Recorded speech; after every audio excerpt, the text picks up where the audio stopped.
اے چادر میں لپٹنے والے، اٹھو، اب خبردار کرنے لگو اور اپنے پروردگار کی بڑائی بیان کرو اور اپنے کپڑے پاک رکھو اور شرک کی گندگی سے تو الگ ہی رہو، اور اس نیت سے احسان نہ کرو کہ اس سے زیادہ کے خواہاں ہو، اور اپنے پروردگار کی خاطر صبر کرتے رہو، پھر جب سور پھونکا جائے گا تو وہ دن مشکل کا دن ہوگا، یعنی کافروں پر آسان نہ ہوگا۔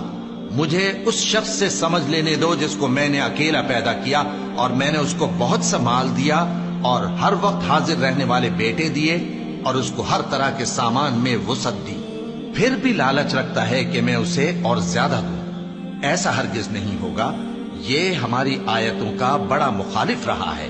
میں اسے ایک بڑی چڑھائی چڑھاؤں گا۔ اس نے غور و فکر کیا اور ایک بات ٹھہرا لی، یہ مارا جائے۔ اس نے کیسی تجویز کی، پھر یہ مارا جائے